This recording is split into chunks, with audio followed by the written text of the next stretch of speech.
We're working on it. All right. A couple things as we jump in. I just want to give you an update. We do a thing here at Cap City every year where at the end of the year, if we've received more giving than what we'd anticipated or built a budget on, then we want to do something special with those funds. We talked to you about that through the month of December, and I told you to just kind of hold off a couple weeks because it's going to take a little bit to kind of get all the information put together. But we've been able to do that, so I want to be able to present to you kind of what we accomplished as a church.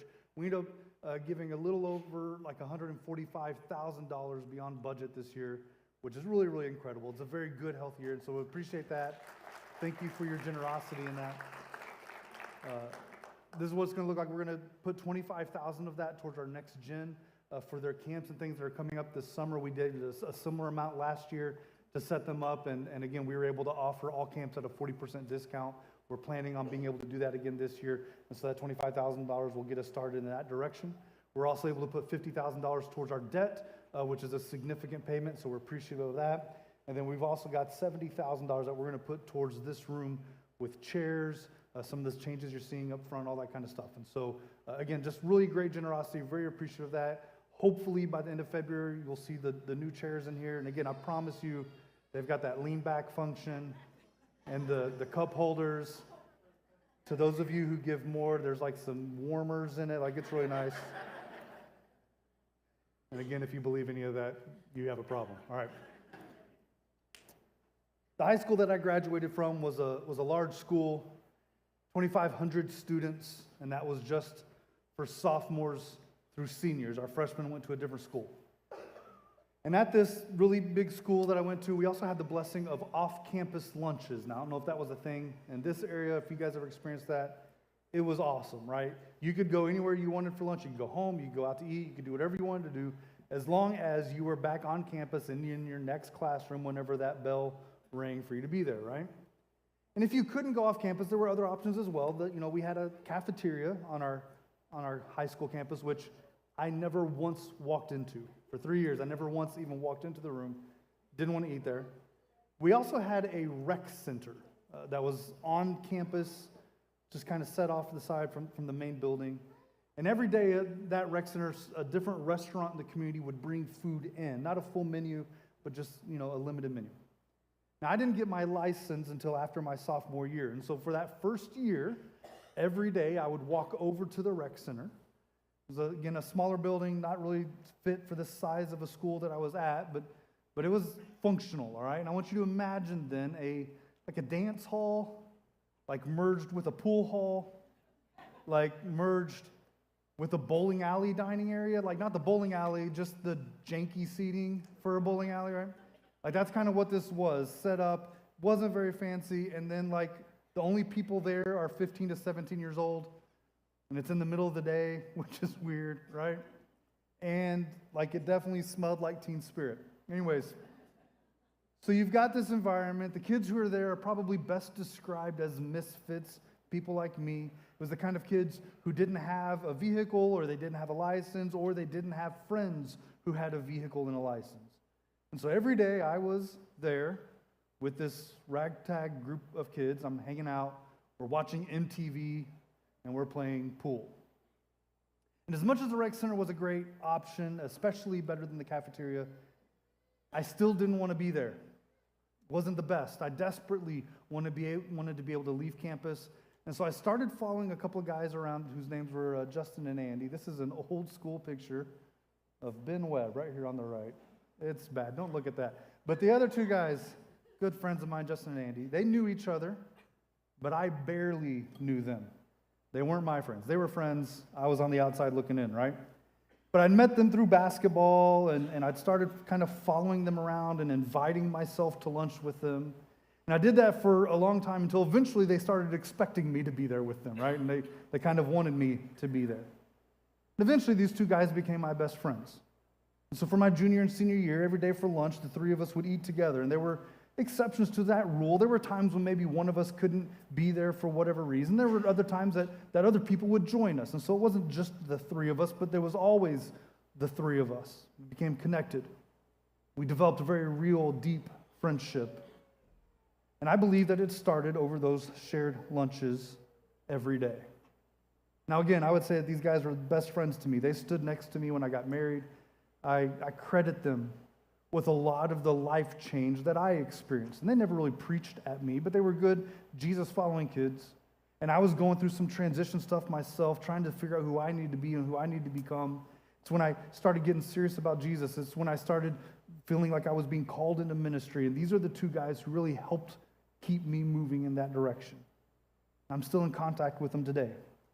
I've not seen either of them for probably 15 years. It's been a really long time. But I know that I could call them at any point. I could text them anytime. I still reach out to them from time to time. And again, it all started with lunch. I see a similar pattern in my college years. There's a picture of a friend of mine named Sean. Sean was the best man in my wedding. He's a guy that I met in college. We were roommates for 3 years. Sean was someone I met in the cafeteria in college. Now, there was a cafeteria, much like your cafeterias. It wouldn't have been much different.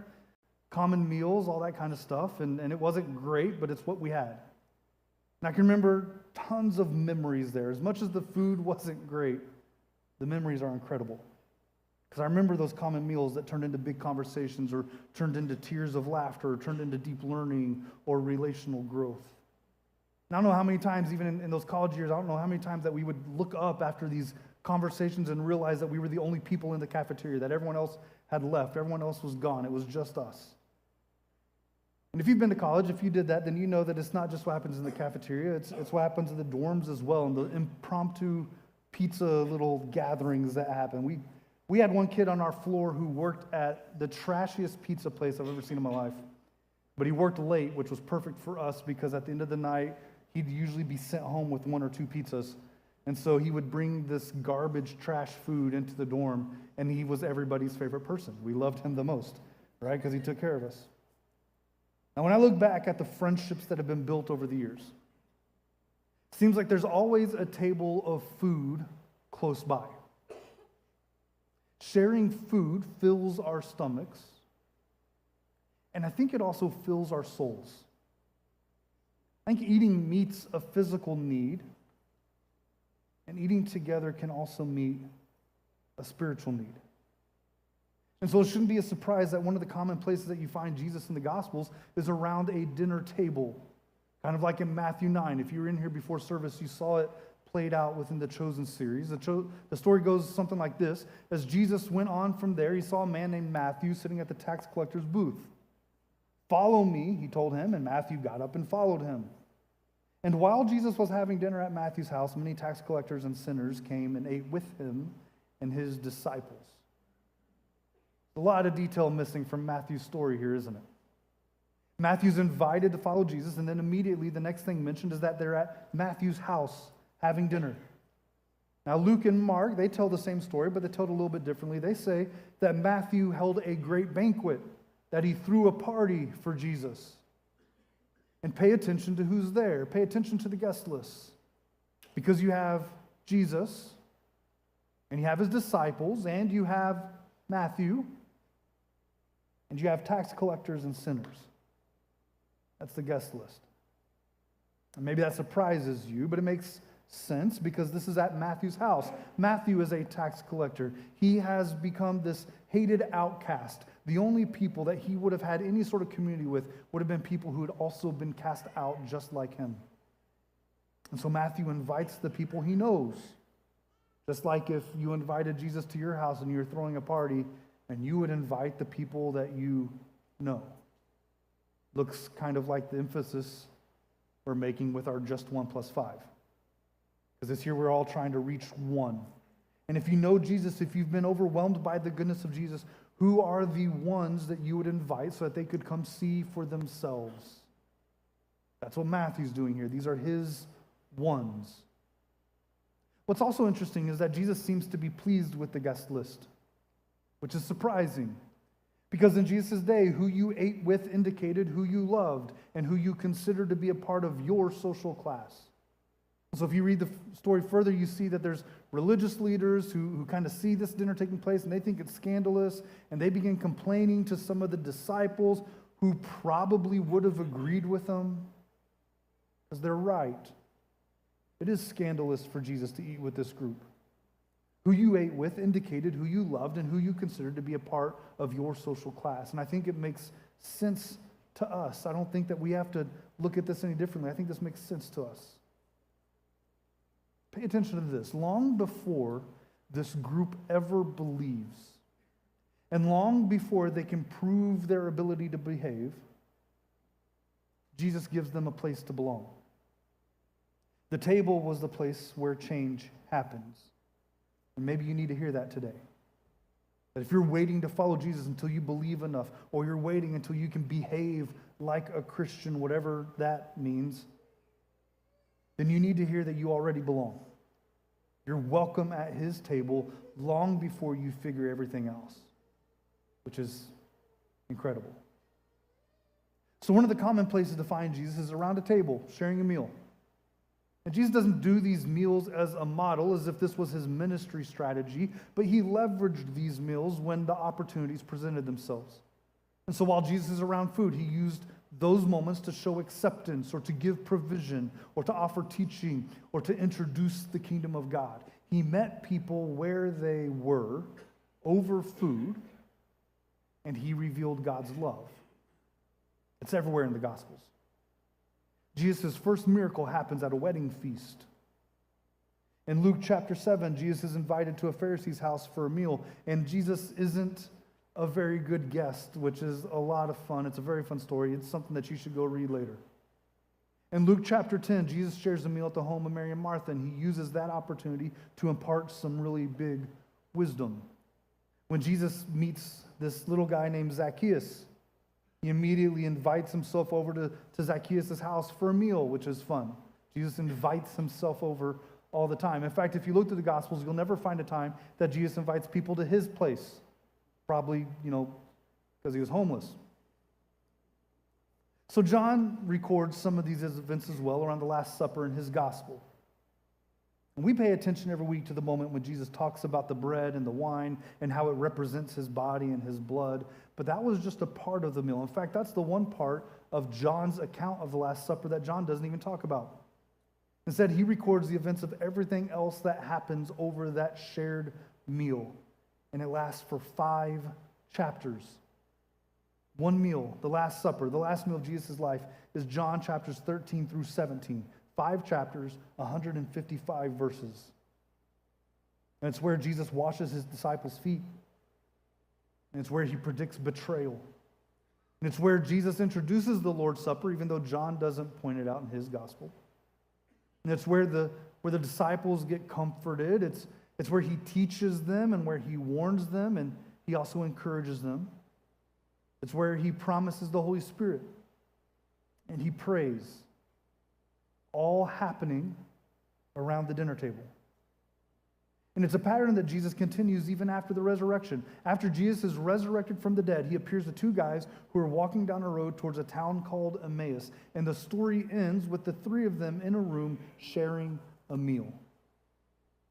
Sometime later in Luke chapter 24, Jesus makes breakfast on the beach near where some disciples had been fishing. If you're familiar with the story, then you know that's the moment when Jesus restores Peter over breakfast. After Jesus ascends into heaven, his followers take this pattern and they bring it into the church.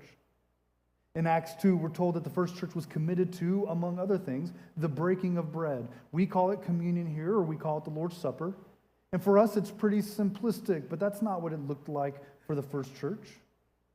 What they did looked like a potluck. It looked more like a shared meal together. In fact, John talked to us about this just a few months ago. One of the core foundational values that the church shared was eating together. We joke about how churches can't seem to meet together without food. There's something bigger going on here. Sharing food fills our stomachs and fills our souls. Eating meets a physical need, and eating together can meet a spiritual need. And it isn't about the food. The food itself is a neutral tool. It's not about the food. It's not about a meal in itself. It's about intentionality. It's what you intend to do with this meal. Because when we share a meal together, something holy can happen. And so your staff here at Cap City, we share meals together every week. Not because we just practically have to eat, but because of what it accomplishes for our community and for our relationships. And every month, we have a breakfast for men on the last Saturday of the month. And every Wednesday night, we offer a meal. And honestly, that meal has very little to do with spiritual purpose. It's practical. We know that it's hard for you to get off work, go home, cook a meal, eat a meal, and get here on time. And so we provide a meal to help you out. It's very practical. But something spiritual happens every week in this building on Wednesday night, long before we ever get to class. And even as we talk about life groups, most of the time when a life group gets together, they share a meal. Because sharing a meal fills our stomachs, but it also fills our souls.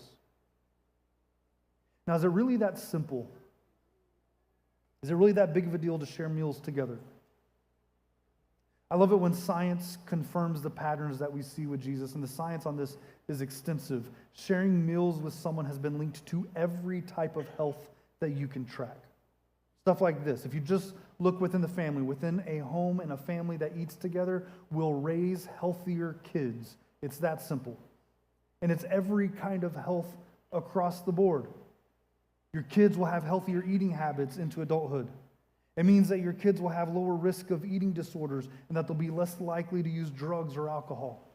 Research shows that sharing meals together as a family leads to better self-esteem and less depression in your kids. It leads to greater resilience and emotional strength. It leads to better grades and higher achievement on tests in schools.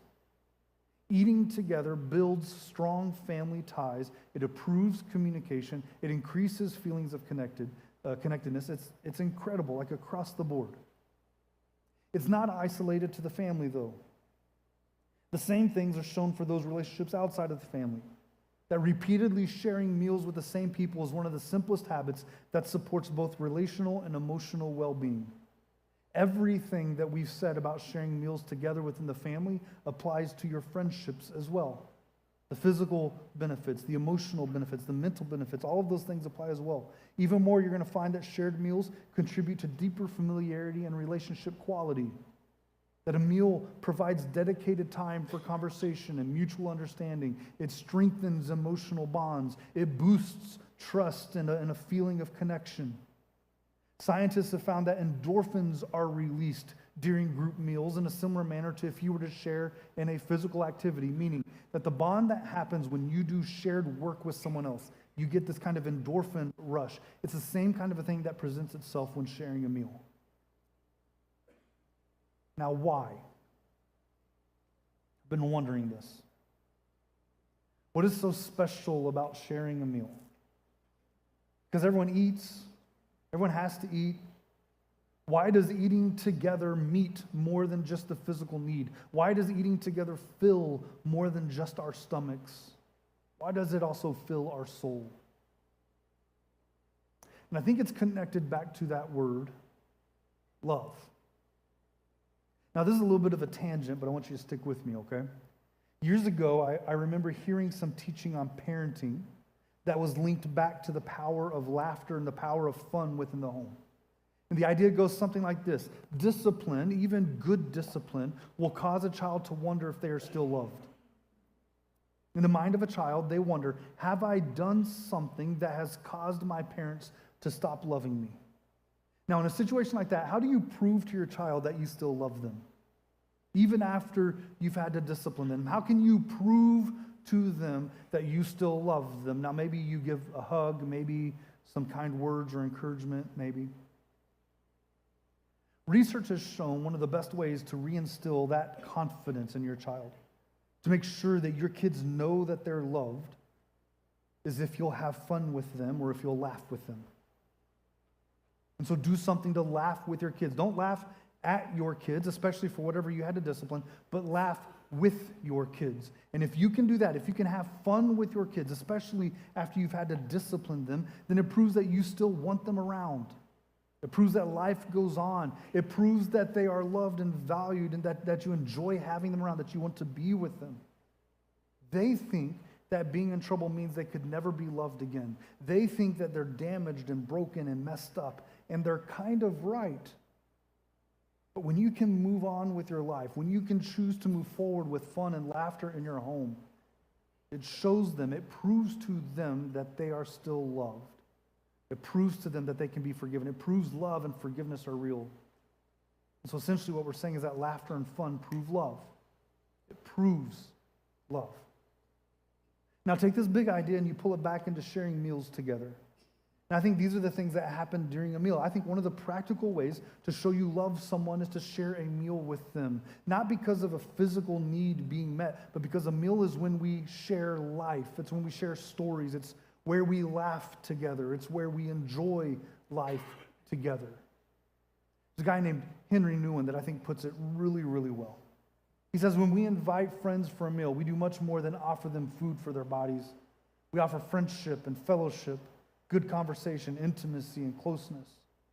When we, at the table, when we say, help yourself, or take some more, or don't be shy, or have another glass, when we say those things, we offer our guests not only our food and our drink, but also ourselves. And the spiritual bond grows, and we become food and drink for one another. What he's saying is that when we love one another, when we give life to one another, happens in these special moments. It's when we speak and when we listen. It's when we're heard and it's when we share. It's when we laugh and when we cry. All of these things feel like love when we do them together. And we need love just like we need food and drink. It brings life. It's true in your family. It's true outside of your family. What's the point? Because this is kind of a weird sermon, all right? When was the last time you heard a preacher just talk about eating? All right? It's kind of different. What's the point? We're saying food fills our stomachs and it fills our souls. That eating meets a physical need and eating together can meet a spiritual need. And we've said it's not really about the food itself, it's about what you intend to do with that opportunity. All of this is about how we can reach the ones in our lives. Just 1 + 5. That we're sharing a meal and how it can give opportunities to prove love to others while also reaching a new depth of relationship with one another. Because eating together has the potential to grow relationship with one another, to keep or to create a deeper trust, to create a deeper bond, to create a deeper experience that you can have with one another. And that opens the door to bigger conversations. It opens the door to deeper spiritual depth. See, I think that whenever we get around a table together, it causes us to be real. I think it breaks down barriers. I think it helps us find common ground, especially when we combine this with listening, which is what we talked about last week, the power of listening. In fact, we said it this way. We said being heard is so close to being loved that it's almost indistinguishable. To be able to love someone, if you can listen to them, they will feel loved, right? Some of us aren't so good at listening, are we? And if that's you, then I think you should get serious about sharing meals with your one. I think you should take people out or you should invite them to your home and eat, because then you can literally shove food in your mouth to keep you from talking. And if you're not good at listening, if you talk too much, then just keep putting more food in, right? And then I want you to take the advice that my dad has given me my entire life. Apparently when I was growing up, I had a tendency to talk too much. And so my dad had all these rules for the home, and they all revolved around me being quiet. And this is the number two rule. This isn't the number 1 rule, but the number 2 rule in our home was this. My dad would have this common refrain. He said all the time, don't talk with your mouth full, take another bite, right? And essentially what he was saying was keep food in your mouth and keep your manners. And when combined, you'll stop talking, and maybe you'll start listening. It's a big deal, guys. Being able to love the ones that we want to bring to Jesus. The ability to listen. Now, beyond listening, this just makes sense. If your one lives with you in your home, then you need to make eating together a priority. And if your one is your kid, who is somewhere between the ages of 4 and 18, this is absolutely critical. It's a great goal for you to want to help your kids get to Jesus. I think it's the most honorable thing you could ever do as a parent. And I hope that you're praying that over your kids. And if you want to get there, if you want to help get your kids to Jesus, then you need to start eating dinner with them. If you're trying to get your kids to get serious about following Jesus, then make dinner around the table a priority. And what you're going to find is that it's going to open opportunities for conversations and create deeper bonds. Every night will not be a deep conversation, but they will happen more frequently, and you will have the opportunity to carry greater influence. Now, if your ones, the ones that you care about bringing to Jesus, they work with you. Start eating lunch together. Sit together in the staff lounge, go grab lunch together at the local restaurant, whatever it may be. Make it a priority to share meals together and watch how a greater bond takes root. And then watch how you have a better chance to share Jesus. Now, maybe your one is a neighbor. You can invite them over. You can grill something in the backyard. I know for some of us, inviting someone into your home is a big thing, big step. Just invite them over to your backyard, right? That works well, especially for guys. Food helps bridge those gaps. In fact, I've been thinking a lot about that this week. I think this is really interesting. Food is a great barrier breaker to help us start sharing spaces. Because if one dude invites another dude to come over and hang out just to talk, that's probably a no. Not real interested in that. I'm not going to do it. That's not something I'm looking for. But if some guy says, hey, I'm going to be cooking burgers and hot dogs, you want to come over and hang out? That's a much more likely yes, right? Much more interested in that. And then, this is not uncommon knowledge. You get a couple guys in a backyard around a grill, and you're cooking, and you're going to eat, you're also going to talk. It's the same conversations that would have happened in that first scenario. It's just not as weird, right? It's much more culturally acceptable. Now, maybe you aren't the host type. Maybe the idea of inviting people over to your home is overwhelming, and you hate that, and you can't do it, and I get it. I understand. There's also this thing called restaurants. They're everywhere in our culture. It's very, very valuable to you. It's kind of like eating in a kitchen, except that you don't have to cook it or clean up. It's really, really nice. So check it out. Here's the big idea. If you're trying to figure out how you can break down some barriers, if you're trying to figure out how you can get closer to your one for the purpose of trying to introduce them to Jesus, guys, this is a great opportunity. This is low-hanging fruit. It's probably something you're already doing. Sharing a meal has that kind of power and that kind of opportunity to show love. And I know that there's parts of this that are completely countercultural because we live in a world that has become very segregated from one another. There used to be a time when everyone would sit on their front porches and everyone knew the names of their neighbors, and I know that doesn't exist anymore. I know that we live in a world where we pull into the garage and we close the door behind us. We don't open any doors until we open that garage and we pull out and we leave. I know we live in homes that have built privacy fences to try to keep people out. I get it. And I know that this may initially sound or feel awkward, but I want you to hear what I'm challenging you to do.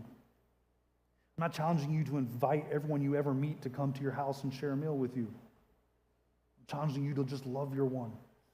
The ones that you already are close to, the ones who you share proximity with, the ones that you've already said, I want to lead to Jesus. Challenging you to spend time over a meal with people that you're probably already sharing meals with. I want you to love and to care about them so much that you want them to come to Jesus. And so I'm asking you to do the kinds of things that prove love and break down whatever barriers may exist. Share life with your one with an intentionality behind it, with a purpose behind it, because sharing food fills our stomachs and it fills our souls. And eating meets a physical need, but eating together can meet a spiritual need. And like Nolan said earlier, when we share a meal, we give life to one another. And so take advantage of those opportunities. And I know it's weird to hear a sermon about eating together, and this seems really simplistic, but I'm telling you, this can be life-changing. It's probably changed your life. You're probably where you are right now because of the things that have happened in your life over a meal. In fact, if you are married, there's a very high likelihood that the first date you ever had with that person was some sort of a cheap restaurant. And it's a big deal. And just like Nolan said, if we can become food and drink for one another, then that sounds a lot like this guy, Jesus, that we celebrate. I think it makes us look more like him. Sounds like it would be potentially loving like he loves.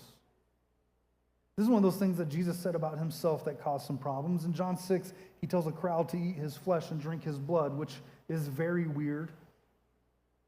And then he doubles down on it, Matthew chapter 26, where he says to his disciples, it's that Last Supper moment where he says, this is my body, this is my blood, this is the bread and the wine. Hours later, Jesus is dead. And 3 days later, he's resurrected, and that's when it all starts to make sense. So here in a moment, we're going to celebrate the one who gives us life around this shared meal together. In just a moment, I'm going to invite you to the tables around the room where you're going to find some bread and juice to help us remember what Jesus has done for us. I also want to point out to you that this is when we give, which is a part of our worship. At each of our worship stations, you're going to find a brown box that's labeled offering. And that's where we give our first part back to God. That's where the family participates in the work of the church collectively. And I want to encourage you to do that if you're part of this family. There's also a white box that says generous on it. Sometimes we feel compelled to give even more. Sometimes we want to be extra generous, and 100% of what goes into those white boxes goes to meeting the needs of the people in our community. I also want to draw your attention to the big number 1 sitting up here in the front. We introduced it last week. Last week we talked about how there's 2 specific ways that all of us get to participate in dropping ping pong balls into this one. The first one is if we invite someone to church. I've watched you guys this morning. I've seen some of you coming up and dropping your ping pong ball in. I think that's so awesome. Second way is if you come and you share Jesus with someone, same kind of thing, you drop a ping pong ball. Those are the wins. That's what we're aiming for. We can't control how people respond, but we can be faithful to the mission that's been given to us. And we want to celebrate those acts of faithfulness. There's one more piece I want to introduce to you. In fact, I want to invite Sawyer on up here. She should be somewhere in the room. Last week, Sawyer got baptized, which was really cool. Thank you. She just carried up a wiffle ball with her name written on it and dropped it into the number 1. Because we want to celebrate those moments as well, when someone does respond to the gospel and it takes root in their lives. And so you'll be seeing that throughout the year as well. Guys, I want to invite you to worship. I want to invite you to see and be a part of what this God is doing in this community, in this church. And it starts by eating together, which is really cool. Why don't you stand? Let's pray, and then we'll go to the tables. God, I thank you so much for this moment. I thank you for how good you are to us. And God, I'm grateful. I'm grateful for the things that happen even over something so simple as a shared meal. God, I'm thankful for the things that you taught and the things that you started with your disciples while they ate together, the things that we continue to do now. And so, Lord, as we eat this meal together, God, may we be focused on your body and your blood, the sacrifice you made for our sake. And may we honor you with our lives. Amen. Let's go to the tables.